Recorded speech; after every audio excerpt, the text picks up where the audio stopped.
Breaking the Cycle, A Path to Understanding and Healing from Pedophilic Disorder. Copyright symbol July 2023. Dictated to GPT by Glow. Prologue. A journey toward healing and understanding. The roots of this book are deeply personal and stem from my own lived experience. The impetus for this exploration, for this journey into understanding and healing, originates from a challenging reality: my father was a pedophile. This fact, difficult as it is to put into words, compelled me to embark on a path of discovery, not just for my own psyche, but for those who may be navigating similar struggles. Acknowledging this about my father triggered a tumultuous storm of emotions: confusion, anger, fear, and yet, a deep longing for understanding.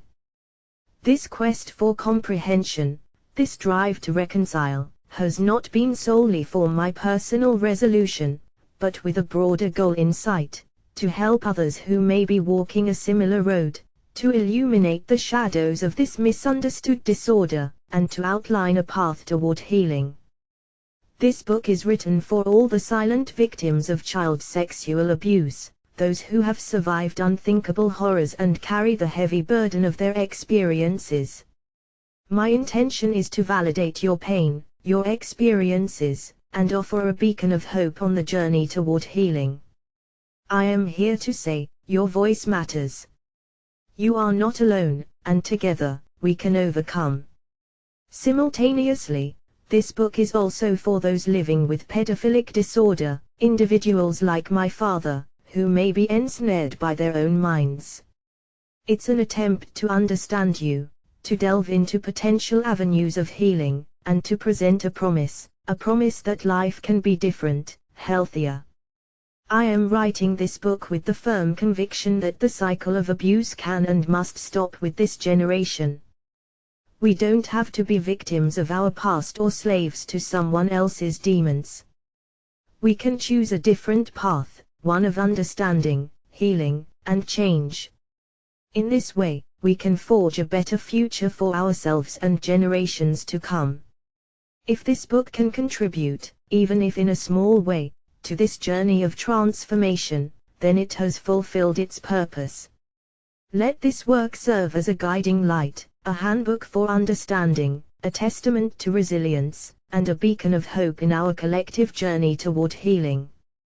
Introduction. The realm of human psychology is as vast as it is complex, and nestled within its expanse are topics that are often misunderstood, stigmatized, or both. Pedophilic disorder is one such topic. This book, Breaking the Cycle, A Path to Understanding and Healing from Pedophilic Disorder, aims to shed light on this subject, exploring it through the lens of scientific research, therapy, and the law, with a focus on healing and understanding. Before we embark on this journey, it's crucial to establish a common language. Understanding these terms is fundamental to engaging in a meaningful, informed discussion about pedophilic disorder, its implications, and its treatment. 1.1 Definition and clarification of terms. Pedophilic disorder, according to the Diagnostic and Statistical Manual of Mental Disorders, DSM-5, pedophilic disorder is characterized by recurrent, intense sexually arousing fantasies, sexual urges, or behaviors involving sexual activity with a prepubescent child or children, typically aged 13 years or younger. To be diagnosed with this disorder, the individual must have acted on these sexual urges, or the sexual urges or fantasies must cause marked distress or interpersonal difficulty. Pedophile. A pedophile is an individual who experiences sexual attraction to prepubescent children. Not all individuals who experience this attraction act upon it or meet the criteria for pedophilic disorder. Child sexual abuse, CSA involves coercing or forcing a child into engaging in sexual activities. It includes both contact and non-contact actions and can be perpetrated by adults or by other children who are significantly older or in a position of power or control over the child. Cognitive behavioral therapy, CBT is a form of psychological treatment that's been demonstrated to be effective for a range of problems, including mood, anxiety, personality, eating, substance abuse, and psychotic disorders. Many times, these types of issues are coped with by patients with pedophilic disorder. Consent. Consent is an agreement between participants to engage in sexual activity. It's vital to note that children, due to their age and development, cannot give consent to sexual activity with an adult. Sublimation and transmutation. These terms, originating from Freudian psychoanalytic theory, involve the process of redirecting sexual energy, or any energy, into socially acceptable and constructive activities. These definitions serve as our starting point. Each term, though clinically defined, represents a human experience, some of which cause profound harm. As we delve deeper into each chapter, it's essential to remember the human element at the core of this exploration. This book strives to provide a comprehensive, respectful, and sensitive discourse about pedophilic disorder, with an emphasis on understanding, healing, and the potential for breaking the cycle. It aims to ensure the content is accurate, respectful, and sensitive to all parties involved. It's my hope that through knowledge, we can foster empathy and progress towards a more informed, compassionate world. 1.2 Purpose of the book and intended audience. Navigating sensitive subjects like pedophilic disorder necessitates a conscientious approach, one that balances the pursuit of knowledge and understanding with the highest degree of respect for all individuals who may be touched by the contents of this book. Thus, the purpose of this book and its intended audience is manifold. The primary objective of breaking the cycle, a path to understanding and healing from pedophilic disorder, is to foster understanding. This understanding, however, is not monolithic. It encompasses comprehension of the disorder itself, the individuals who experience it, and the broader societal and legal context within which the disorder exists.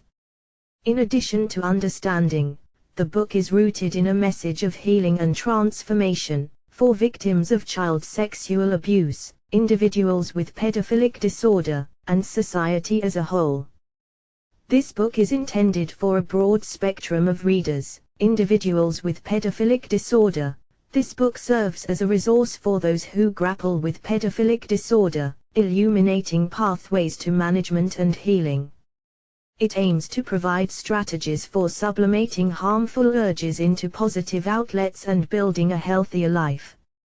Survivors of child sexual abuse and their families. For survivors, the book offers a deeper understanding of pedophilic disorder, potentially fostering healing through knowledge. For family members, it provides insights into the experiences of their loved ones and guidance for supporting them in their healing journey. Mental health professionals, therapists, counselors, psychiatrists, and other mental health professionals may use this book as a resource for understanding pedophilic disorder from various perspectives, enhancing their therapeutic approach. Lawmakers and legal professionals, by exploring potential changes to legal frameworks surrounding pedophilic disorder, this book can serve as a reference for those in the legal field. General public. For those seeking to better understand the complexities of pedophilic disorder, its impact, and potential paths to healing and societal change, this book aims to provide a comprehensive, accessible exploration. In writing this book, careful consideration has been given to ensure that the content is accurate, respectful, and sensitive to all parties involved. It's my hope that through this work, we can cultivate empathy, understanding, and spark meaningful conversations about a subject that is often cloaked in misunderstanding and fear. With knowledge, empathy, and understanding, we have the power to break the cycle, foster healing, and build a more compassionate world. Understanding Pedophilic Disorder 2.1 Definitions and Diagnostics Criteria from DSM-5. Before we delve into a comprehensive understanding of pedophilic disorder, it is essential to lay a foundation built on concrete, clinical definitions and diagnostic criteria. For this, we refer to the Diagnostic and Statistical Manual of Mental Disorders, DSM-5. Published by the American Psychiatric Association, widely recognized as the authoritative text for diagnosing mental disorders. According to the DSM-5, pedophilic disorder is classified under the category of paraphilic disorders. A paraphilia involves intense and persistent sexual interest, recurrent fantasies, urges, or behaviors of a sexual nature that deviate from the norm. The term pedophilic disorder is used to denote a specific type of paraphilia where the individual experiences recurrent, intense sexually arousing fantasies, sexual urges, or behaviors involving sexual activity with a prepubescent child or children, typically aged 13 years or younger. Here are the key diagnostic criteria for pedophilic disorder as outlined in the DSM-5. Over a period of at least 6 months, the individual has recurrent, intense sexually arousing fantasies, sexual urges, or behaviors involving sexual activity with a prepubescent child or children, generally aged 13 years or younger. The individual has acted on these sexual urges, or the sexual urges or fantasies cause marked distress or interpersonal difficulty. The individual is at least age 16 years and at least 5 years older than the child or children in criterion A. However, this does not include individuals in late adolescence involved in an ongoing sexual relationship with a 12 or 13-year-old. A diagnosis of pedophilic disorder would not be made if an individual merely finds children cute or attractive but does not experience any sexual fantasies, urges, or behaviors toward them. It's also important to distinguish between individuals who have these experiences but manage them responsibly, never acting on them or causing distress or interpersonal difficulties, and those who struggle with managing these impulses and cause harm. It is crucial to remember that pedophilic disorder, as classified by the DSM-5, refers to a specific mental health condition. While it is associated with child sexual abuse, not all individuals with pedophilic disorder act on their urges or commit sexual offenses against children. When writing this book, every effort was made to ensure that the use of language was accurate, respectful, and sensitive to all parties involved. This book seeks to provide an in-depth understanding of pedophilic disorder without fostering unnecessary stigma or causing harm. It is my sincere hope that the information shared here can contribute to a better understanding and more compassionate approach towards this disorder. 2.2 The neuroscience behind pedophilic disorder. Exploring the complexities of pedophilic disorder takes us into the realm of neuroscience, the study of the brain and its functions. It's important to note that the field of neuroscience is continually evolving, and what we understand about the brain today may be just the tip of the iceberg. Nevertheless, scientific research has provided us with some insights into the possible neurobiological underpinnings of pedophilic disorder. Research suggests that several factors may contribute to the development of pedophilic disorder, with both genetic and environmental influences playing a role.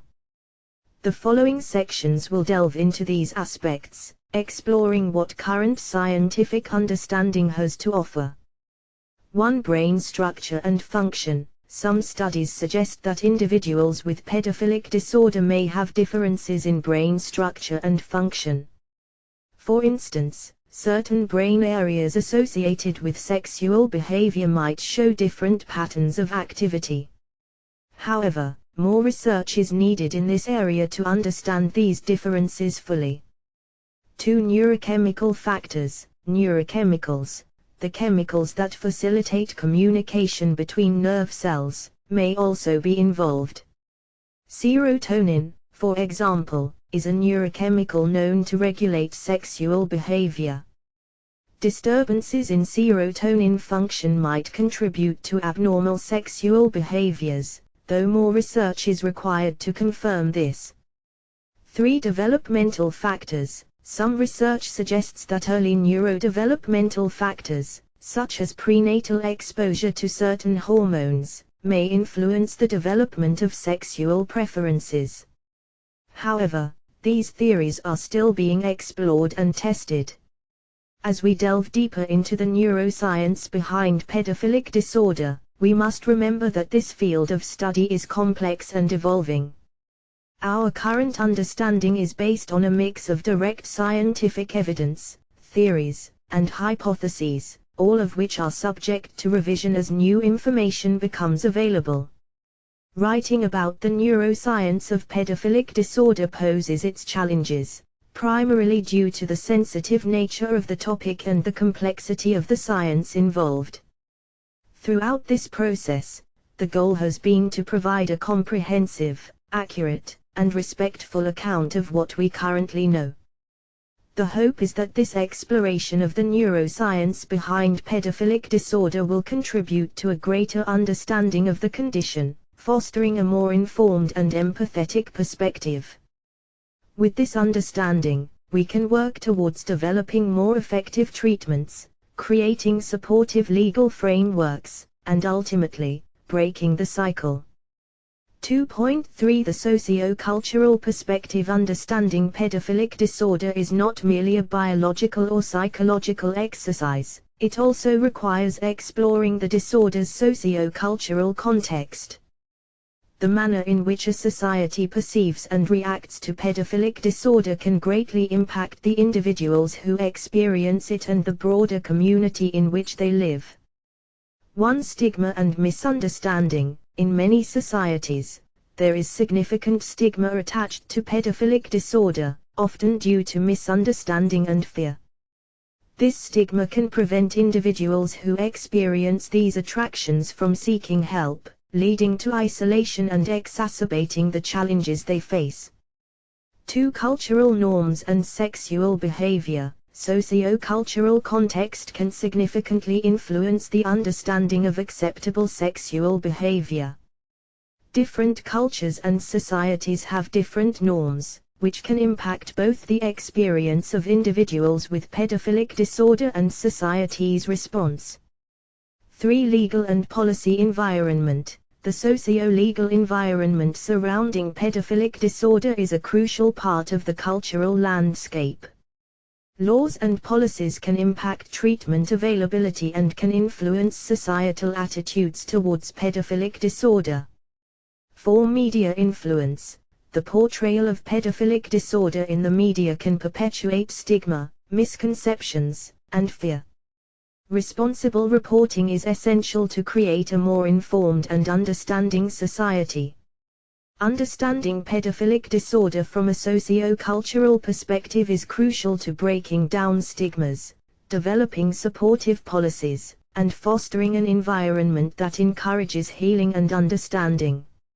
Writing about pedophilic disorder from a socio-cultural perspective requires delicacy and accuracy.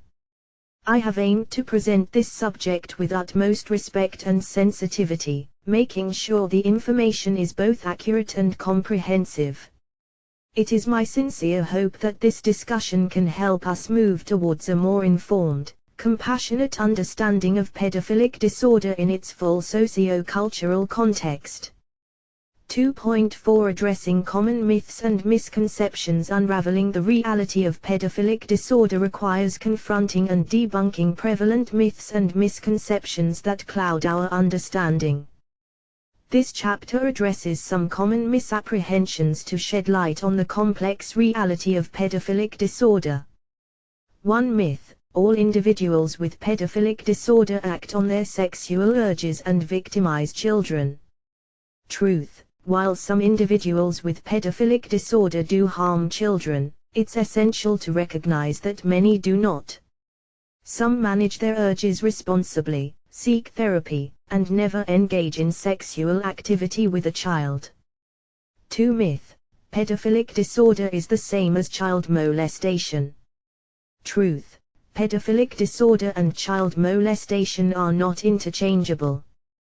Pedophilic disorder refers to a specific mental health condition characterized by recurrent, intense sexual fantasies or urges involving prepubescent children.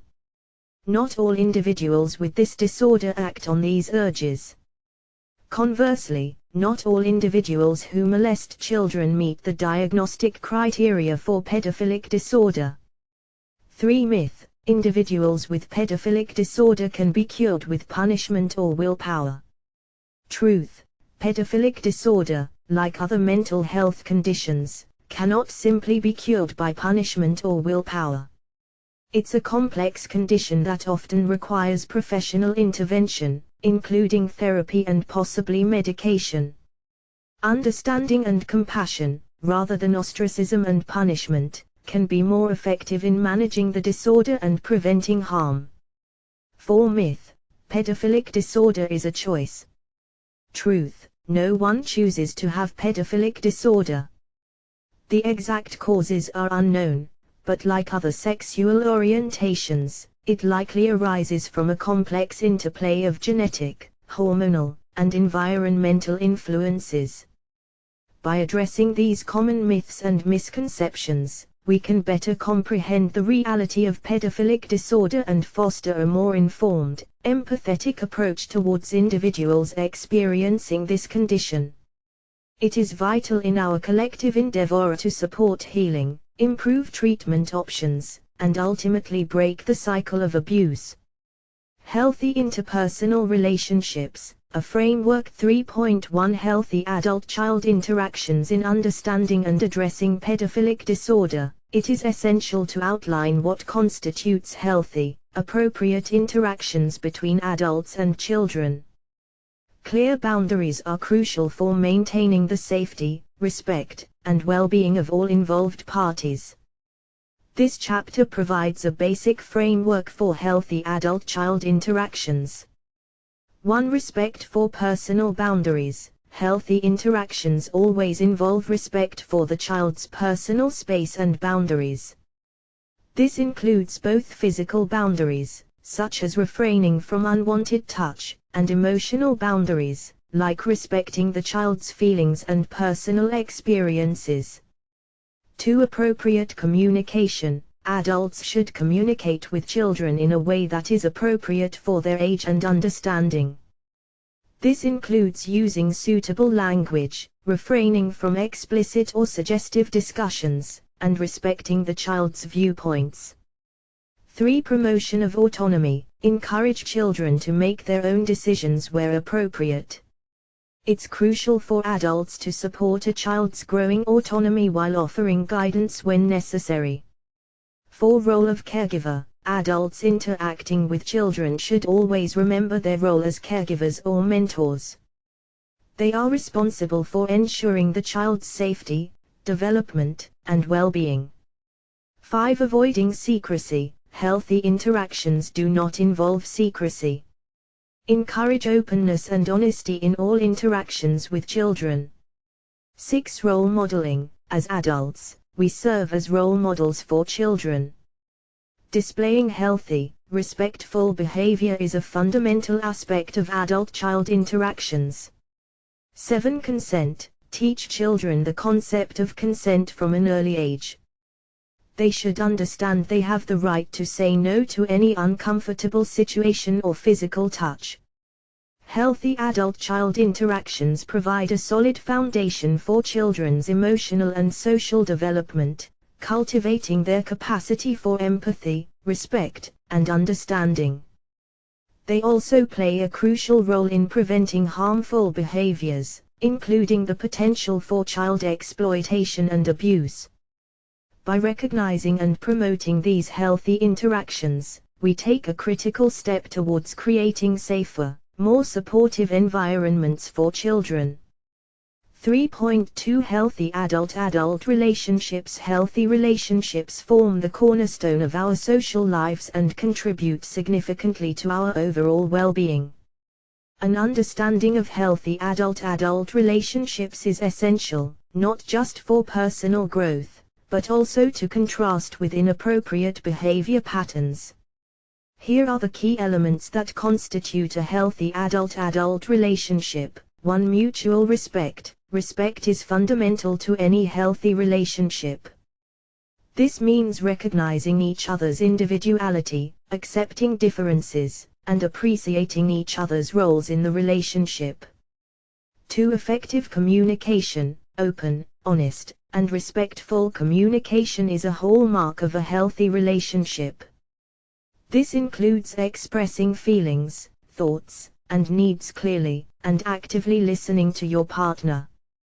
3. Trust. Trust is built over time and involves believing in your partner's integrity and reliability. Trust also encompasses emotional safety and the confidence that your partner will act in your best interest. 4. Equality. A balanced relationship is one where both parties have equal say and control over decisions. Equality ensures that no one person has dominance over the other and each partner's needs and opinions are valued. 5. Personal autonomy. Healthy relationships acknowledge the individuality of each partner. Each person should have space to pursue their interests, maintain their friendships, and grow as an individual. 6. Conflict resolution. Disagreements are inevitable in any relationship.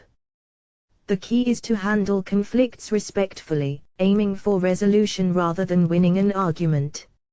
7. Affection and intimacy. Expressing love, care, and affection is crucial for emotional bonding. This includes both verbal expressions and physical closeness. Sexual intimacy should always be consensual and respectful of each other's comfort and boundaries. 8. Support. Providing emotional support to each other, especially during challenging times, strengthens a relationship. It shows that you care for your partner and are there for them, no matter what. By understanding the dynamics of healthy adult-adult relationships, we can foster stronger, more fulfilling connections. This knowledge also equips us to identify unhealthy patterns, both in our relationships and those around us. Recognizing healthy interactions is the first step toward promoting healthier patterns of behavior and relationships across society. 3.3 The boundaries between nurturing and sexualizing. Understanding the distinction between nurturing and sexualizing behavior is a crucial part of maintaining healthy relationships, particularly in interactions between adults and children. This chapter clarifies these boundaries to ensure safe, respectful, and appropriate relationships. 1. Definition of nurturing. Nurturing behavior involves actions that foster the growth, development, and emotional well-being of others.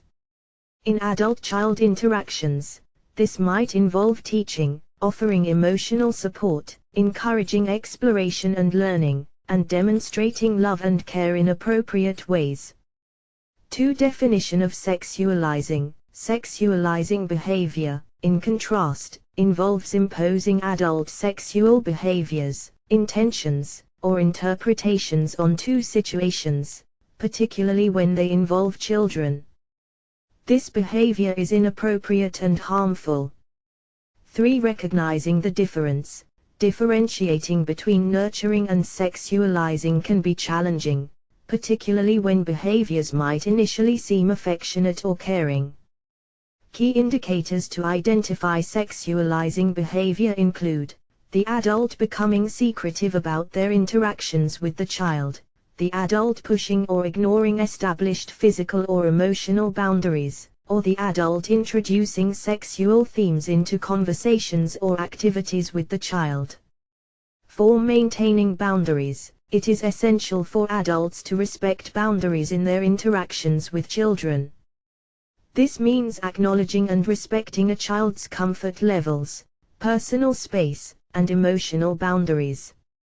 Involving children in establishing these boundaries and teaching them they have the right to assert them is crucial.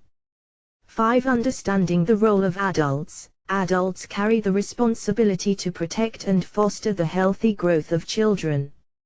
It is essential to maintain an awareness of this role and to ensure that adult interactions with children remain within the realm of appropriate, nurturing behavior. Understanding the boundaries between nurturing and sexualizing is an essential part of safeguarding children and ensuring healthy adult-child interactions. By understanding these boundaries, we can better protect children and foster relationships that support their healthy growth and development. 3.4 Exploring the concept of consent. Consent is a vital element of all interpersonal interactions, including but not limited to sexual activities. Understanding the concept of consent is essential for maintaining respectful and safe relationships. This chapter aims to thoroughly explore the concept of consent and its implications for healthy interactions. 1. Defining consent. Consent involves giving permission for something to happen or agreeing to do something. In the context of interpersonal interactions, consent must be freely given, informed, reversible, enthusiastic, and specific. 2. Importance of consent. Consent serves as the fundamental boundary that separates respectful behavior from violation. It acknowledges individuals' autonomy and respects their personal boundaries and choices. The absence of consent can lead to harmful situations, including sexual assault and other forms of abuse. 3. Consent in adult interactions. In adult relationships, consent should be explicit and ongoing. It is critical in all forms of physical touch, sexual activity, and sharing of personal information. Remember, consent should never be assumed and can be withdrawn at any time. 4. Consent in adult-child interactions. While children cannot give consent in the same way as adults, especially in sexual contexts, they can and should participate in decisions that affect them, appropriate to their age and maturity. This includes things like participating in activities, personal space boundaries, and sharing personal information. 5. Teaching consent. Teaching children about consent from an early age can help them understand their rights, respect the rights of others, and recognize inappropriate behavior. This includes teaching them that they have a right to say no to unwanted touch and that they should respect others' personal boundaries. By understanding the concept of consent and its importance in all interactions, we can cultivate respectful and safe relationships. Consent is not just a concept to be applied but a culture to be propagated for a healthier and safer society. Pedophilia and victimhood, a complex connection. 4.1 The cycle of abuse. Understanding the link. One of the most complex and sensitive aspects of pedophilic disorder is its potential connection to victimhood, specifically the cycle of abuse. This cycle refers to the pattern where victims of child sexual abuse are at a higher risk of developing sexually abusive behaviors themselves in adulthood. This chapter will delve into this complex link, aiming to clarify misconceptions and shed light on this difficult subject. 1. Defining the cycle of abuse. The cycle of abuse, or the victim-to-perpetrator cycle, refers to a pattern where individuals who were victims of abuse during their formative years are more likely to engage in abusive behavior later in life. 2. Statistical reality. While the cycle of abuse is a real phenomenon, it's crucial to note that not all victims of child sexual abuse become offenders. In fact, most do not. It's a multifaceted issue with many contributing factors, including genetics, environment, coping mechanisms, and access to therapeutic resources. 3. Underlying mechanisms. Several theories attempt to explain why some victims of child sexual abuse might develop abusive behaviors. These theories often revolve around learned behavior, where the abusive experience becomes a distorted template for later sexual behavior. It's important to emphasize that this outcome is not inevitable and can be mitigated with appropriate intervention and therapy. 4. Breaking the cycle. Understanding the cycle of abuse is the first step to breaking it. This involves recognizing the risk factors, providing support and therapeutic interventions to victims of child sexual abuse, and reinforcing healthier patterns of behavior. The cycle of abuse is a complex and delicate subject, and exploring it requires nuance and sensitivity. By gaining a clearer understanding of the cycle, we can better respond to it and strive to prevent the perpetuation of this harmful pattern. It's essential to note that having been a victim of abuse does not excuse abusive behavior, but understanding this connection can guide us in providing effective support and prevention measures.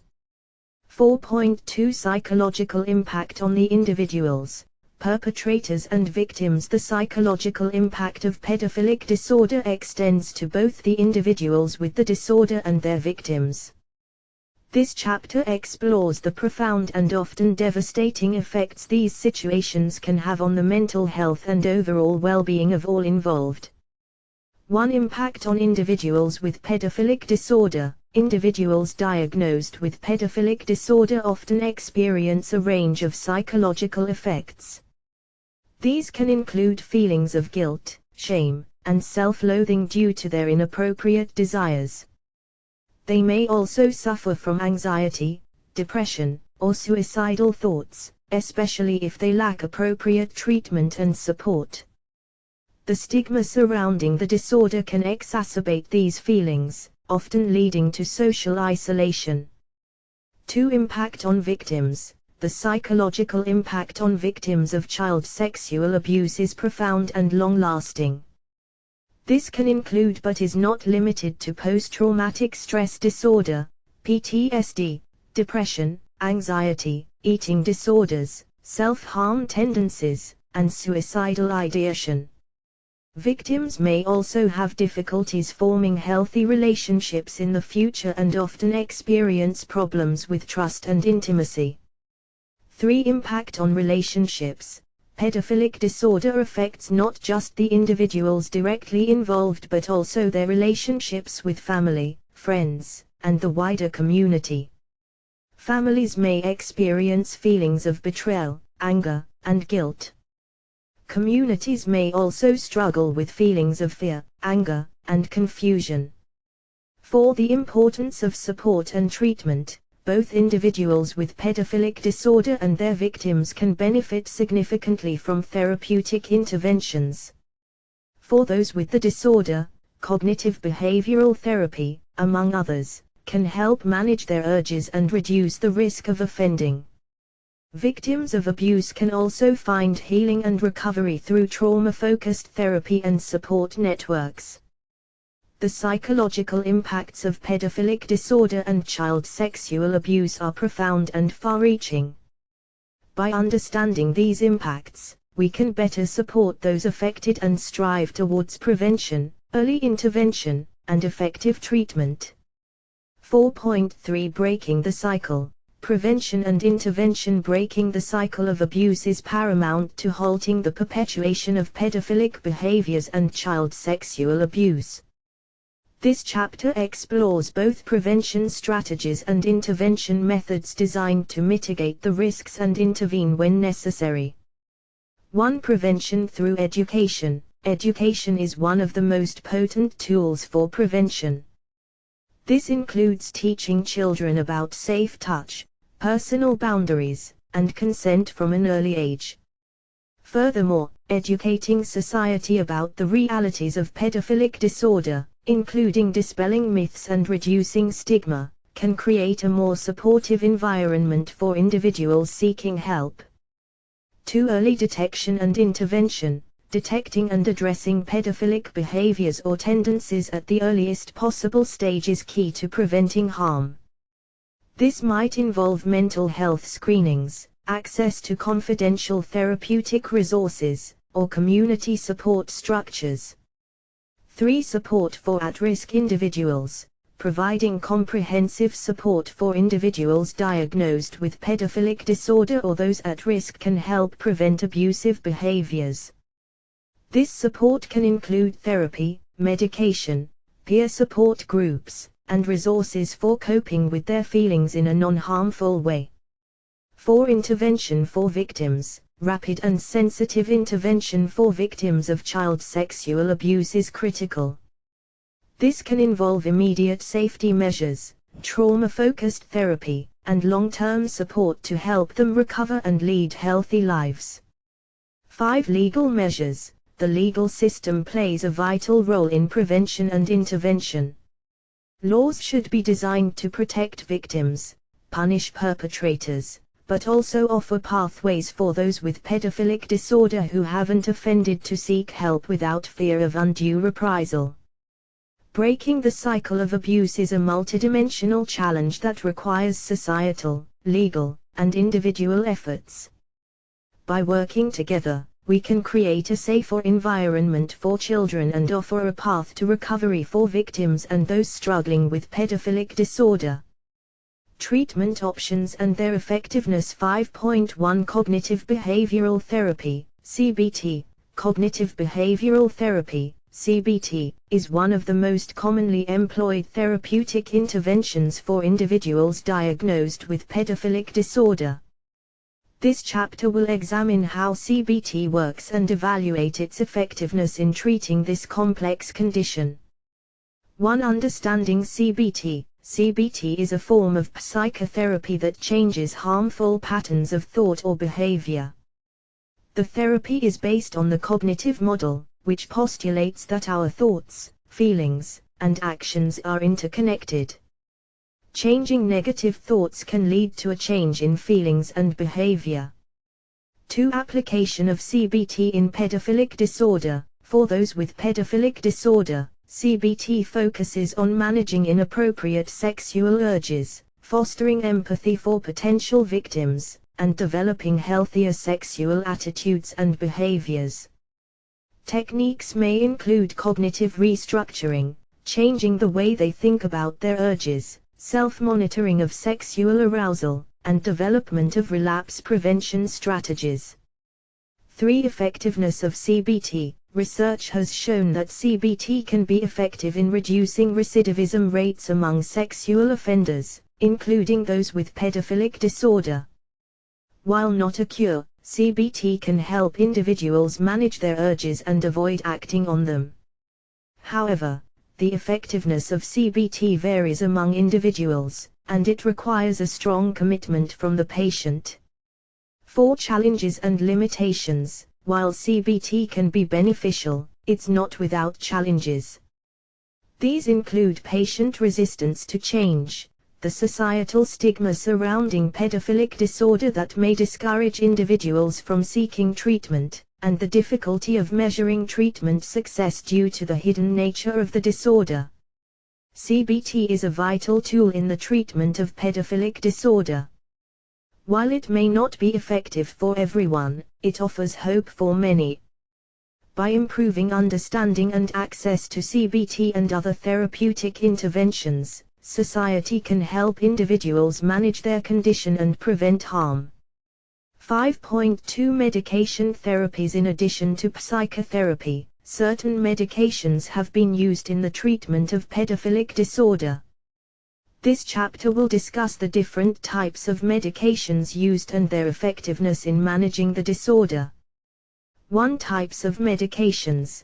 The most common types of medications used in the treatment of pedophilic disorder are anti-androgens and selective serotonin reuptake inhibitors, SSRIs. Anti-androgens, such as cyprotrone acetate and medroxyprogesterone acetate, work by reducing testosterone levels in the body, thereby decreasing sexual desire and arousal. SSRIs, such as fluoxetine and sertraline, are typically used to treat depression and anxiety disorders, but they can also reduce sexual urges and improve impulse control. 2. Effectiveness of medication therapies. Medication can be highly effective in managing the symptoms of pedophilic disorder. Anti-androgens, in particular, have been shown to significantly reduce sexual fantasies and behaviors in some individuals. SSRIs can be useful, especially for individuals with comorbid disorders like depression or anxiety. However, as with any medication, these treatments have potential side effects and must be administered and monitored by a healthcare professional. 3 challenges and limitations. While medication therapies can be an essential part of the treatment plan, they are not without challenges. Side effects can range from mild to severe and may include bone density loss, with long-term use of anti-androgens, weight gain, and sexual dysfunction. Furthermore, these medications do not cure pedophilic disorder but manage the symptoms.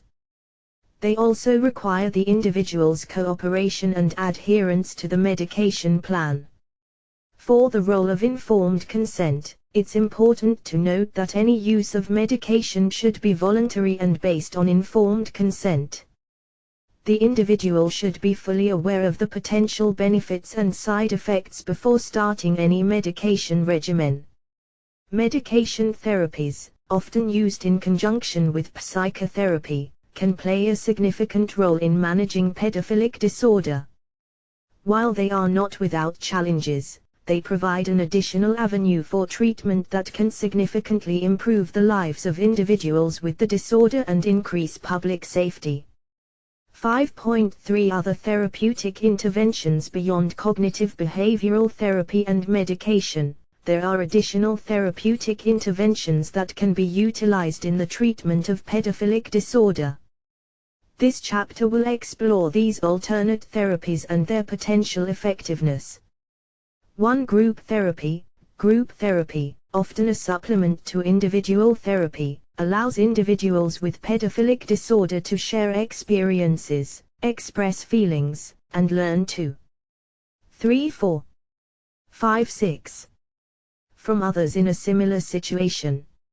It can provide a supportive network that reduces feelings of isolation and fosters a sense of shared accountability. Psychoeducation. Psychoeducation involves educating the individual about their disorder, including its potential causes, effects, and coping strategies. Knowledge can empower individuals with pedophilic disorder to better understand and manage their condition. Mindfulness and stress management. Techniques such as meditation, deep breathing exercises, and progressive muscle relaxation can help manage stress and increase self-awareness, thereby aiding in impulse control. These techniques can be beneficial in reducing sexual fantasies and urges. Sexual impulse control programs. These programs, often part of a broader therapeutic approach, specifically target sexual impulses and aim to provide strategies to control them. They might involve identifying triggers, developing appropriate coping strategies, and learning techniques for impulse management. Art therapy. Art therapy uses creative mediums like drawing, painting, or sculpture to express and understand emotions. It can be a useful adjunctive therapy, providing an alternative way for individuals to communicate and explore their feelings. Effectiveness and limitations. The effectiveness of these interventions can vary widely from person to person. Factors such as personal commitment, the severity of the disorder, presence of co-occurring mental health conditions, and the quality of the therapeutic relationship can all impact outcomes. While the above therapeutic interventions offer potential paths to managing pedophilic disorder, it's crucial to remember that therapy should be tailored to the individual's needs. A multifaceted approach combining various therapeutic methods typically yields the best results. As with all treatment options, these interventions require commitment, perseverance, and patience from both the individual and the therapist. 5.4 Case studies on treatment effectiveness. Case studies provide real-life examples of treatment effectiveness and can offer valuable insights into the challenges and successes of different therapeutic interventions. Below, we will examine 3 case studies detailing the treatment journeys of individuals diagnosed with pedophilic disorder. Please note that names and identifying details have been changed to protect privacy. 1 case study, John's journey with CBT and SSRIs. John, a 40-year-old man diagnosed with pedophilic disorder, sought help voluntarily, motivated by a desire to prevent harm to children. John's treatment combined CBT with an SSRI, sertraline. CBT helped John develop strategies to manage his sexual urges, while sertraline reduced his sexual desires and improved his impulse control. After 2 years of treatment, John reported a significant decrease in pedophilic fantasies and no instances of acting on his urges. 2 case study, Mike's experience with group therapy and anti-androgens. Mike, a 35-year-old man diagnosed with pedophilic disorder, was referred to a treatment program following legal issues related to viewing child pornography. Mike's treatment plan included group therapy and the anti-androgen medication leuprolin. Group therapy provided Mike with a supportive network where he learned from others' experiences, while leuprolin reduced his sexual desires. After a year, Mike reported a marked decrease in his interest in child pornography and expressed gratitude for the support he received from his group therapy sessions. 3 case study, Sam's path with psychoeducation and mindfulness techniques. Sam, a 32-year-old man with pedophilic disorder, sought help after recognizing his inappropriate sexual interest in children. Sam's treatment centered on psychoeducation and mindfulness techniques. Psychoeducation helped Sam understand the nature of his disorder, the potential harm he could cause, and strategies to manage his urges. Mindfulness exercises, such as meditation and deep breathing, helped him control his impulses. Sam reported a significant decrease in pedophilic fantasies and improved impulse control after 18 months of consistent treatment. These case studies highlight the potential effectiveness of various treatment methods. However, it's important to note that individual results can vary, and what works for one person might not work for another. These examples underscore the importance of tailored treatment plans that consider the individual's unique circumstances and needs. The role of law and policy in managing pedophilic disorder. 6.1 Current legal frameworks. An international perspective. Legal frameworks play a significant role in the management of pedophilic disorder, influencing prevention, detection, and treatment efforts. This chapter will discuss and compare the legal frameworks concerning pedophilic disorder from an international perspective. 1. United States. In the U.S., sexual offenses involving minors are criminalized under federal and state law.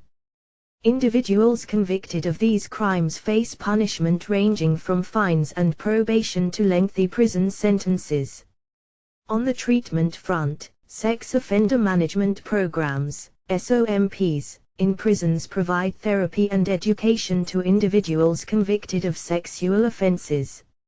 Certain states also have civil commitment laws, which allow for the indefinite containment of sex offenders considered a continuing threat after their prison term. 2. Europe. The European Union has directives in place obligating member states to criminalize sexual activities with minors. Legal ages of consent vary from country to country, ranging typically from 14 to 16. Many European countries have therapy programs for offenders, some voluntary and others mandatory. Germany's Don't Offend project, which provides confidential treatment to individuals seeking help for pedophilic feelings, has been noted for its preventative approach. 3. Australia. Australia has strict laws against child sexual exploitation, including strict penalties for offenders. It also employs post-sentence preventative detention and supervision for high-risk offenders. Like many other nations, Australia provides therapeutic interventions for convicted sex offenders. For Asia, laws vary widely across Asia. For instance, Japan has faced international criticism for its historically low age of consent, 13 years old, though most prefectures have local laws raising the age to 16 or 18. In contrast, countries like the Philippines have strong laws against child sexual exploitation and trafficking. Treatment programs are less commonly available in many parts of Asia compared to Western countries. 5. Middle East and Africa. Many Middle Eastern and African countries have strict laws against sexual activities with minors, though enforcement varies. The availability of offender treatment programs is often limited. These examples demonstrate how attitudes towards and legal management of pedophilic disorder can vary significantly across different regions and cultures. However, a common trend globally is the growing recognition of the need for treatment options in addition to punitive measures to effectively manage this disorder. Future legal and policy changes should continue to be informed by scientific research to strike a balance between societal protection and the rights and needs of individuals with pedophilic disorder. 6.2 Strengths and weaknesses of existing laws. Laws regarding pedophilic disorder and related offenses have evolved considerably over time, shaped by societal attitudes, cultural norms, and an increasing understanding of the condition from a scientific perspective. The strengths and weaknesses of existing laws reflect this complex interplay. Strengths: 1. Deterrence and punishment. Laws criminalizing sexual activities with minors act as deterrents and ensure that those who commit such offenses face punitive consequences. This provides a degree of societal protection and communicates a clear societal condemnation of such behavior. 2. Victim protection and support. Many laws include provisions for the protection and support of victims, such as restraining orders, confidentiality rights, and access to support services. These laws acknowledge the significant harm victims may experience and strive to minimize further trauma. 3. Mandatory reporting laws. In many jurisdictions, certain professionals, for example, teachers, doctors, are legally obligated to report suspected child sexual abuse. This increases the chances of detection and intervention. Weaknesses: 1. Overemphasis on punishment. While punishment is necessary for crimes committed, an overemphasis on punitive measures may overlook the need for offender treatment and rehabilitation. Without effective treatment, the risk of reoffending remains. 2. Stigmatization. Current laws can sometimes contribute to the stigmatization of individuals with pedophilic disorder.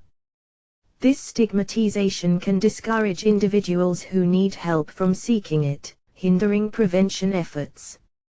3. Inconsistencies across jurisdictions. The inconsistency of laws across different regions, both nationally and internationally, can complicate the management of pedophilic disorder.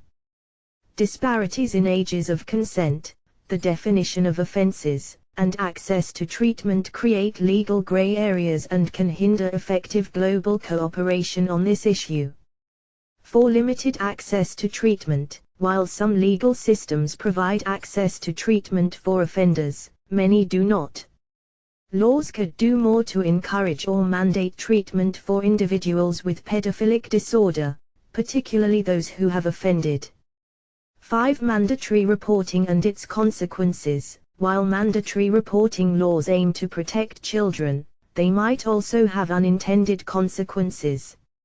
Fear of legal repercussions might deter individuals with pedophilic disorder from seeking help, even if they have not committed an offense. While existing laws play a crucial role in managing pedophilic disorder, they are not without their shortcomings. Ongoing research and societal dialogue are necessary to improve these laws, ensuring they protect society, support victims, and provide opportunities for treatment and rehabilitation for individuals with pedophilic disorder. 6.3 Suggestions for law and policy revisions. Given the strengths and weaknesses of current laws, certain revisions can be made to better address pedophilic disorder. These recommendations are designed to improve the balance between societal protection, victim support, and treatment opportunities for individuals with this condition. 1. Strengthen prevention efforts. Prevention should be emphasized in legal and policy frameworks. Encouraging individuals who recognize their inappropriate sexual feelings towards minors to seek professional help is crucial. One approach could be to provide legal protections for individuals who haven't committed an offense but voluntarily seek treatment for pedophilic disorder. This can help reduce the stigma associated with the disorder and create a safer avenue for individuals to receive help. 2. Expand access to treatment. Laws should mandate and facilitate access to evidence-based treatment for all individuals diagnosed with pedophilic disorder, especially for those who have offended. This could involve expanding therapy programs within the criminal justice system, providing coverage for treatment under health insurance schemes, or mandating treatment as a part of sentencing or parole conditions. 3. Harmonize legal definitions and standards. Greater consistency in laws across jurisdictions could improve management of the disorder. This could involve standardizing legal definitions related to child sexual exploitation and aligning ages of consent. A unified approach would enable better global cooperation and data comparison. 4. Improve victim support services. Legal provisions should be enhanced to ensure that all victims have access to comprehensive support services. This includes immediate crisis intervention, long-term counseling, and legal aid. 5. Public education and awareness. Laws and policies should be accompanied by efforts to raise public awareness about pedophilic disorder. Misconceptions and stigma surrounding the disorder can be addressed through educational campaigns, promoting a more accurate understanding of the disorder and the importance of treatment. 6. Encourage research. Governments should promote research into pedophilic disorder and its treatments. This could involve funding studies, facilitating data collection, or mandating regular reviews of policy effectiveness. These recommendations, while not exhaustive, suggest ways in which legal and policy frameworks can evolve to better address pedophilic disorder. Changes should be guided by ongoing research and aim to balance the complex needs and rights of all involved parties, society at large, victims, and individuals diagnosed with the disorder. 6.4 Case studies on the impact of legal measures. To better understand the potential consequences of different legal approaches, this section will present and analyze several case studies that demonstrate the impact of legal measures on managing pedophilic disorder. 1. Germany's Don't Offend program. This preventative program, backed by German law, provides anonymous, confidential treatment to individuals who have pedophilic tendencies but have not offended. The program, which combines cognitive behavioral therapy, pharmacotherapy, and support groups, has been lauded for its preventative approach and has helped many individuals manage their disorder without committing offenses. It demonstrates the potential benefits of legal protection for those seeking voluntary treatment.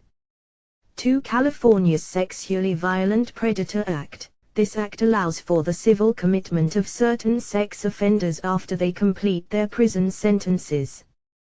The law was intended to protect society from high-risk individuals but has faced criticism for infringing upon civil liberties and over-emphasizing punishment over rehabilitation.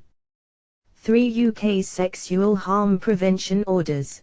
These orders can be imposed on any individual convicted or cautioned for a sexual or violent offense, including individuals with pedophilic disorder. The orders impose restrictions tailored to prevent the individual from committing further offenses. This law illustrates a preventative approach within the criminal justice system, although its effectiveness varies. For the Netherlands pedophile advocacy organization, Vereniging Martigen, this controversial organization, which advocated for societal acceptance of pedophilia and the lowering of the age of consent, was ultimately banned by the Dutch Supreme Court for conflicting with public order and morals. This case raises questions about freedom of speech and societal protection, demonstrating how legal measures are used to establish societal norms and protect minors.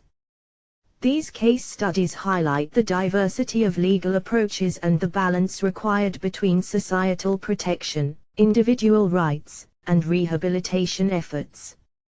They provide real-world examples of how laws impact the management of pedophilic disorder, with varying degrees of success and controversy. Further research and continual reassessment of these measures are vital in improving the legal response to this complex issue. Sublimation and transmutation, channeling urges towards healthier outcomes. 7.1 Understanding the concepts. From Freud to modern interpretations, sublimation and transmutation are psychological concepts that refer to the process of transforming undesirable instincts or impulses into more positive and socially acceptable behaviors. The concept originated with Sigmund Freud, the father of psychoanalysis, and has since been interpreted and expanded upon by numerous other psychologists and philosophers. Freud introduced the concept of sublimation as a part of his psychoanalytic theory. According to Freud, sublimation is a defense mechanism whereby socially unacceptable impulses or idealizations are transformed into socially acceptable actions or behaviors.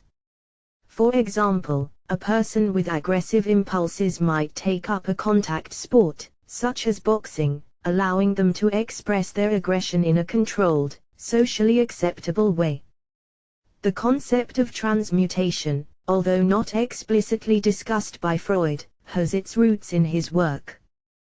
Transmutation can be considered a more specific form of sublimation where sexual energy, in particular, is redirected into non-sexual activities that are creative, enriching, or productive.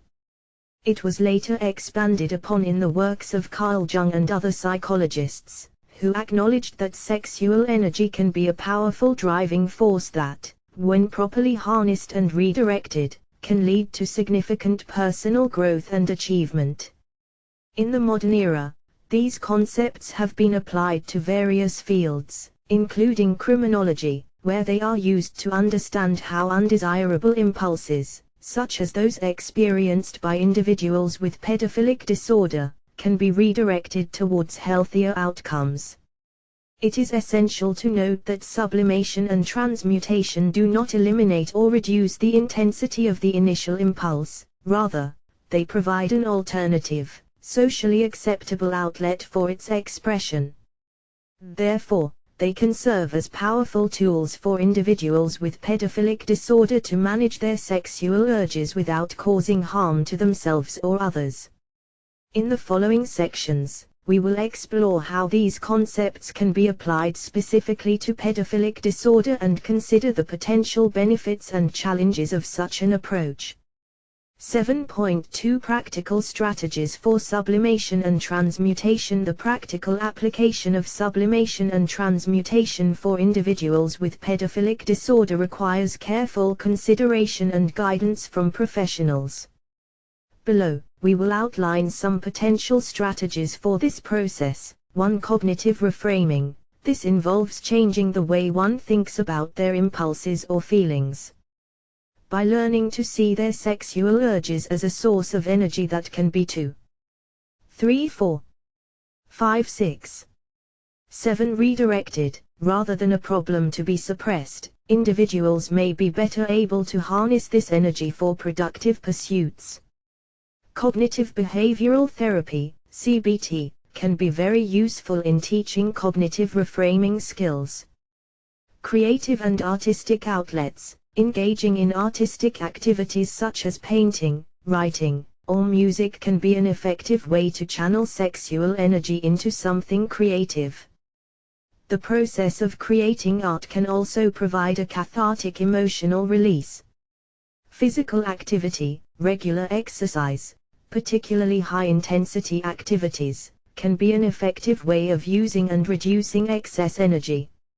Activities that require focus, coordination, and strategy, like martial arts or team sports, may be particularly helpful. Mindfulness and meditation. Techniques such as mindfulness and meditation can help individuals gain more control over their thoughts and impulses. They can learn to observe their urges without acting on them and to direct their focus towards more constructive pursuits. Social and volunteer work. By focusing on helping others, individuals can use their energy in a positive way that contributes to their community. This could involve volunteering at a local charity, joining a social club, or participating in community projects. Education and personal development.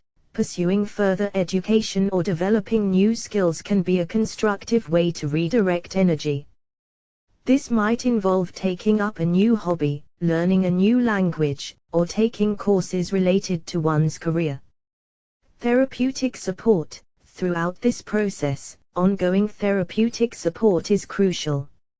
A therapist can provide personalized strategies, monitor progress, and provide a safe space to discuss feelings and concerns.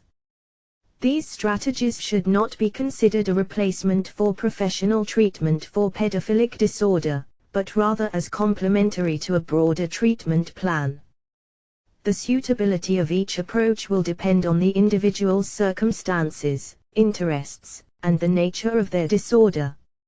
Therefore, any attempt at sublimation or transmutation should be undertaken with professional guidance and support.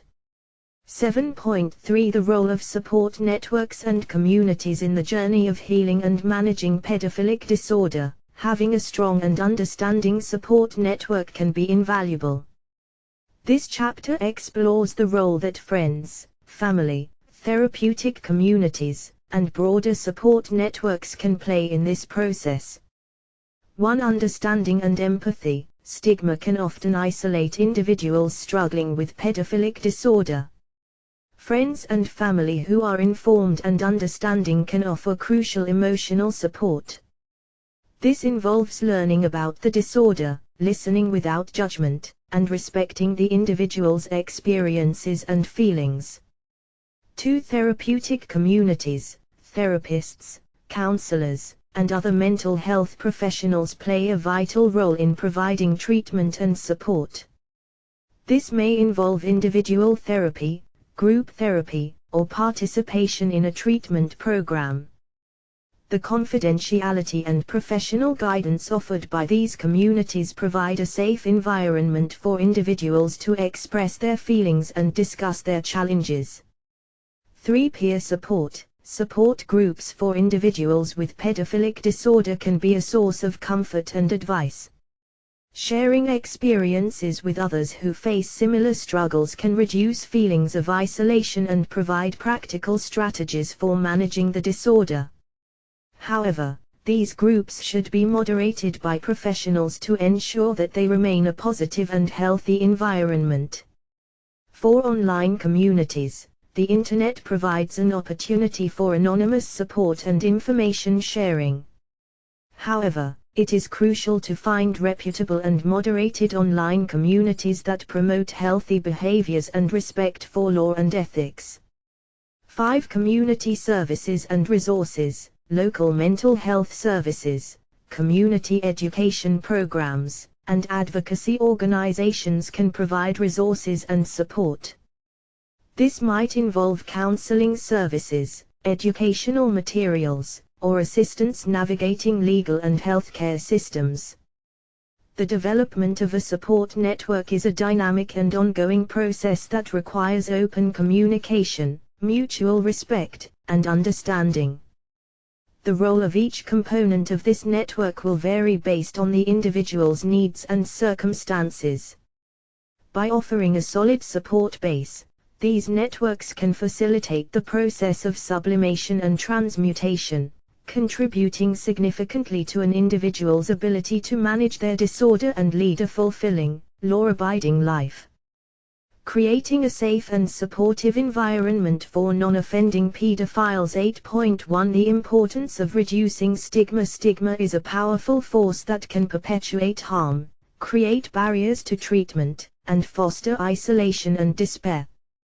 For non-offending pedophiles, individuals with pedophilic disorder who have not committed sexual offenses, the stigma they face is particularly intense. Reducing this stigma is a critical part of creating a safe and supportive environment for these individuals. Understanding the negative impact of stigma starts with recognizing that pedophilic disorder is a mental health condition characterized by unwanted and involuntary sexual interests. Non-offending pedophiles often live with an immense burden of shame and fear, due to the nature of their sexual interests, despite not acting on these impulses. Stigma exacerbates these feelings, driving individuals into hiding and discouraging them from seeking help.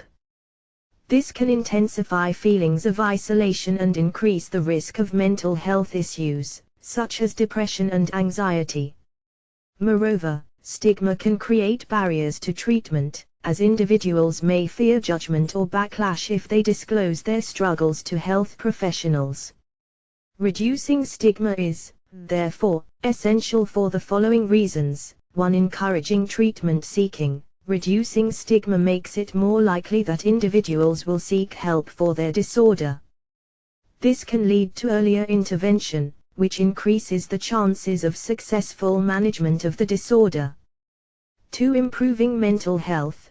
By reducing stigma, we can help alleviate the shame, fear, and isolation that many non-offending pedophiles experience, thereby improving their overall mental health and well-being. 3. Promoting open dialogue. A less stigmatized view of pedophilic disorder can lead to more open and honest conversations about the subject.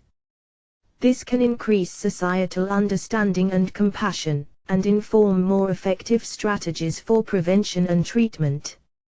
Reducing stigma is not about condoning or excusing harmful actions. It is about recognizing the difference between having certain impulses and acting on them. It is about understanding that non-offending pedophiles are individuals who need help managing a difficult mental health condition, and that offering this help in a compassionate and understanding manner is the most effective way to prevent harm.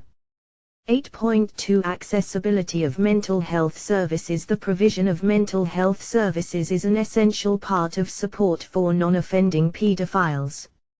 Accessibility to these services is paramount to ensure they can receive the help they need without barriers. 1. Affordability. Therapy and medications can be expensive. Ensuring these services are affordable is critical for individuals who may not have the financial resources to pay for them. This might involve advocating for insurance companies to cover treatments or providing subsidized mental health care services at community health centers. 2. Availability. The demand for mental health services often exceeds supply, particularly in rural or underserved areas. Increasing the number of trained professionals in the field of sexual disorders can help address this issue. Teletherapy options could also be considered to extend reach.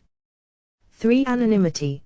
Given the sensitive nature of pedophilic disorder, confidentiality is of the utmost importance. Non-offending pedophiles need assurance that their identities will be protected when they seek help. Anonymity encourages more individuals to come forward and access the support they need. 4. Awareness. Many individuals may not even be aware that treatment options are available and effective. Public health campaigns, outreach programs, and community education can help inform non-offending pedophiles and their support networks about the resources available to them. 5. Acceptance. The attitude of the healthcare providers can significantly impact the success of the treatment. Mental health professionals need to approach this disorder with compassion and understanding, free from prejudice, to establish a therapeutic alliance. To create a safe and supportive environment for non-offending pedophiles, we need to make mental health services accessible. We must ensure that these services are 5 a.m., affordable, available, anonymous, and accepting, and that individuals are aware they exist. In doing so, we can encourage more individuals to seek help, prevent potential offenses, and support these individuals to lead fulfilling, law-abiding lives. 8.3 The role of society in encouraging treatment-seeking. Society plays a critical role in shaping the attitudes and behaviors that influence the likelihood of non-offending pedophiles seeking treatment. A supportive societal environment can significantly contribute to the accessibility and effectiveness of the help provided. 1. Promoting empathy and understanding. Society must cultivate an understanding of pedophilic disorder as a mental health condition that requires care and support. This understanding can be fostered through educational campaigns, public discourse, and the reduction of harmful stereotypes. Encouraging empathy helps non-offending pedophiles feel less stigmatized and more likely to seek help. 2. Legislation and public policy. Governments have a responsibility to protect all citizens, including non-offending pedophiles. Laws and policies should be developed and implemented to protect the privacy and rights of individuals seeking treatment for pedophilic disorder. Furthermore, funding should be provided for research and the development of more effective treatments. 3. Community support. Communities can help by providing local resources and supportive networks for those dealing with pedophilic disorder. This might involve support groups, mental health resources, or local public health initiatives. 4. Media representation. The media can play a significant role in shaping societal attitudes. Accurate, compassionate, and responsible media representation of pedophilic disorder can help reduce stigma, promote understanding, and encourage non-offending pedophiles to seek treatment. 5. Education. Schools, universities, and other educational institutions can contribute by incorporating mental health education into their curricula, promoting understanding of various mental health conditions, including pedophilic disorder. Society's role in creating an environment that encourages treatment seeking is pivotal. Through promoting empathy, understanding, and acceptance, implementing supportive laws and policies, providing community resources, fostering responsible media representation, and prioritizing education, we can significantly improve the chances that non-offending pedophiles will seek and receive the help they need. 8.4 Case studies on successful management. The privacy and confidentiality considerations surrounding pedophilic disorder limit the availability of real-life case studies for public discussion. However, we can share anonymized and generalized examples that demonstrate the successful management of the condition. Here are 2 such instances. Case Study 1. The use of anonymous online support. John is a non-offending pedophile who first noticed his attraction to children in his late teens. Struggling with feelings of guilt and confusion, he began to search for help online. He discovered a virtual support group dedicated to non-offending pedophiles seeking guidance and community. The group, operating under strict anonymity rules, allowed John to interact with others experiencing similar struggles and to learn from those who had found effective ways to manage their impulses. The forum was regularly visited by mental health professionals who provided advice and answered questions while emphasizing the importance of adhering to legal and ethical guidelines. With the knowledge and support gained from this online community, John decided to seek professional therapy. His therapist, understanding and experienced in dealing with sexual disorders, helped him develop coping mechanisms and a sense of self-acceptance, which significantly improved his mental well-being. Case Study 2, a comprehensive treatment approach. Mike was referred to a mental health clinic by a general practitioner who he confided in about his sexual interests in children. The clinic specialized in sexual disorders and offered a comprehensive treatment approach. Mike was initially diagnosed and then guided through a personalized treatment plan which involved cognitive behavioral therapy, CBT, medication, and regular consultations with a psychiatrist. Mike's treatment emphasized empathy, understanding, and a non-judgmental approach. Mike also attended a local support group facilitated by the clinic, where he met others who were wrestling with the same disorder. Through these meetings, he found a supportive community and realized that he was not alone in his struggle. Over time, Mike reported a decrease in his harmful urges and an increase in his ability to manage his condition. He credited his progress to the comprehensive treatment approach provided by the clinic, the medication, and the community he found in the support group. Both cases highlight the potential for success when individuals seek out support and treatment. They underscore the importance of accessibility, understanding, and a comprehensive approach to treatment. Additionally, they emphasize that treatment outcomes are often most successful when individuals are not isolated but rather integrated into supportive, empathetic communities that understand their struggle. Conclusion 9.1 Recap of key findings. As we conclude our exploration of the complex and challenging issue of pedophilic disorder, let's recap the key findings. 1. Nature of pedophilic disorder. Pedophilic disorder is a mental health condition characterized by enduring sexual interests toward prepubescent children. It's important to note that not everyone who has these interests acts on them.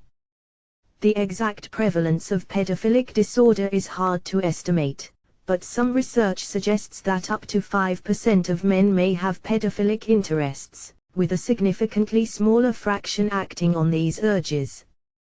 2. Pedophilia and abuse. Not all pedophiles become child molesters, and not all child molesters are pedophiles.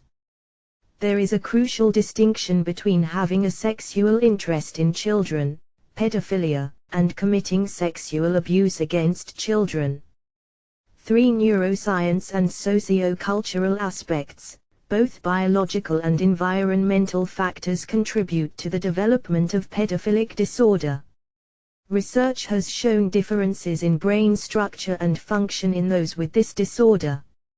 Additionally, certain environmental factors, such as childhood experiences, can play a role. 4. Healthy relationships. The book explored the dynamics of healthy relationships, both adult-child and adult-adult, emphasizing the boundaries between nurturing and sexualizing. The concept of consent was highlighted as a critical aspect of any sexual relationship. 5. Cycle of abuse. Often, those with pedophilic disorder have been victims of sexual abuse themselves. While not everyone who is abused becomes an abuser, understanding this cycle can help in the prevention and intervention efforts. 6. Treatment. Various therapeutic interventions, such as cognitive behavioral therapy, CBT, and medication therapies, can be effective in managing pedophilic disorder. The emphasis is on helping individuals to control their impulses, rather than changing their sexual interests. 7. Legal framework. Current laws and policies regarding pedophilic disorder vary greatly worldwide. Some focus on punitive measures, while others also incorporate treatment provisions for offenders. There is a need for further research to evaluate the effectiveness of these measures and potential policy revisions. 8. Sublimation and transmutation. These strategies can help individuals channel their urges toward healthier and more acceptable outlets. 9. Support for non-offending pedophiles. Reducing stigma and ensuring accessibility to mental health services are critical for helping non-offending pedophiles seek help. Society plays a significant role in promoting a supportive environment that encourages treatment seeking. This journey into understanding and addressing pedophilic disorder is challenging but necessary. By fostering a deeper understanding, promoting effective treatment, and creating supportive environments, we can better prevent harm and assist those struggling with this disorder. 9.2 Future directions for research and policy. The exploration and understanding of pedophilic disorder is a field that is continuously evolving. Here, we look towards the future and outline areas that require further research and policy development.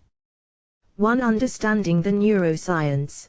Despite significant advancements in neuroscientific research, the underlying neurobiological processes of pedophilic disorder remain largely unclear. More research is needed to uncover these mechanisms, which could lead to improved diagnostic tools and more effective treatment strategies. 2. Expanding and refining treatment approaches. While current treatments like cognitive behavioral therapy and medication have proven to be effective, they are not universally successful. A deeper understanding of what makes certain treatments more effective for some individuals than others will help refine these approaches. Additionally, the exploration and development of new treatments should continue. 3. Prevention strategies. Further research is needed to develop effective strategies for preventing the progression from pedophilic interest to child sexual abuse. This could include early identification methods, accessible mental health services, and preventative interventions for those identified as at risk. 4. Legal and policy revisions. Policies and laws surrounding pedophilic disorder need continuous reevaluation. More research is necessary to understand the real-world impact of these laws and identify where revisions might be needed. The balance between punitive and rehabilitative measures should be the subject of ongoing debate and research. 5. Public education and stigma reduction. While not a traditional area of scientific research, it's critical to investigate effective ways of educating the public about pedophilic disorder. Reducing stigma is an essential part of encouraging those with the disorder to seek help and reducing the risk of child sexual abuse. 6. Support for non-offending pedophiles. Understanding what support systems are most effective for non-offending pedophiles is a crucial area of research. This can range from anonymous online communities to local support groups, mental health services, and more. By pushing forward in these areas, we can make strides in better understanding, treating, and ultimately preventing the detrimental effects associated with pedophilic disorder. It's a challenging journey but one that holds the potential for significant societal benefit. 9.3 Final thoughts. As we close this book, it's important to remember that our purpose was to shed light on a deeply complex and misunderstood issue. Pedophilic disorder is a mental health condition that poses significant challenges, not just for those living with the disorder, but also for society as a whole. Our exploration covered the neuroscience behind the disorder, the importance of understanding and establishing healthy relationships, the complex connection between pedophilia and victimhood, the role of law and policy, and the possibilities for treatment and transmutation of desires. Each of these elements is crucial in constructing an effective approach towards understanding, treating, and ultimately reducing the harm associated with pedophilic disorder. However, this understanding must be accompanied by empathy. Those struggling with pedophilic disorder did not choose their desires. In many cases, they live in constant fear and self-conflict, burdened by an attraction they find abhorrent. By fostering an environment where they can seek help without fear of vilification, we can not only help them live better lives but also reduce the risk of harm to children. Lastly, this book has aimed to encourage further dialogue, research, and policy development around pedophilic disorder. It's only through continued engagement and study that we can hope to address this issue effectively. So, as we conclude, let us not view this as the end of a conversation, but rather as a catalyst for further dialogue and understanding. Thank you for joining this difficult, but necessary journey. Together, we can strive towards a world where every individual gets the help they need, and every child can grow up safe and protected. Resources and support for affected individuals and their families. 10.1 Local and international support groups. Support groups play a critical role in the recovery and management process for individuals with pedophilic disorder and their families. The empathy, understanding, and shared experiences within these groups can provide a sense of community, reduce feelings of isolation, and offer practical advice and coping strategies. This chapter will explore some of the available local and international support resources. 1. Support groups for individuals with pedophilic disorder. Numerous support groups can offer a safe and non-judgmental space for individuals with pedophilic disorder. These groups can help participants manage their feelings, understand their disorder better, and learn strategies to prevent harm. One example is Virtuous Pedophiles, an online community that offers support to individuals who are attracted to children but are committed to leading law-abiding lives. 2. Support groups for family members. Understanding and coping with a family member's pedophilic disorder can be challenging. Support groups can offer families a place to express their feelings, share experiences, and receive advice. Organizations like S-Anon offer support for family members affected by a relative's sexual behavior. 3. Support groups for survivors of sexual abuse. For individuals who have been victims of child sexual abuse, healing can be a lifelong journey. Support groups provide a safe space for survivors to share their experiences, feelings, and coping strategies, often facilitating significant healing. Groups like RAIN, Rape, Abuse and Incest National Network, offer resources for survivors and their families. For legal and advocacy support, various organizations provide legal assistance and advocate for policy changes that support individuals with pedophilic disorder and their families. The National Association for the Reform of Sex Offender Laws, NARSOL, is an example of such an organization. Remember, seeking help is not a sign of weakness, it's a step towards healing. By reaching out to these organizations and joining a supportive community, individuals and families affected by pedophilic disorder can navigate their journey with more strength and resources. 10.2 Recommended books and websites. Understanding pedophilic disorder and its impact can be a complex task, requiring ongoing learning and exploration. The following recommended books and websites can provide valuable insights for those affected by pedophilic disorder and their families, as well as professionals working in this area. Books. 1. Understanding and Addressing Adult Sexual Attraction to Children, a Study of Pedophiles in Contemporary Society by Sarah D. Good. This book provides an in-depth look into the experiences of individuals with pedophilic disorder, aiming to build understanding and empathy. 2. The Trauma Myth.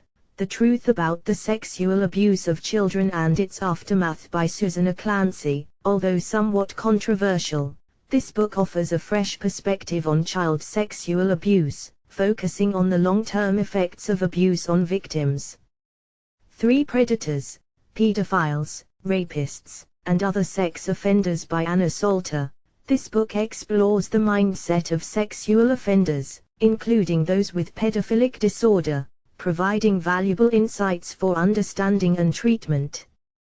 Websites. 1. The Association for the Treatment of Sexual Abusers, ATSA. ATSA is an international organization focused on preventing sexual abuse.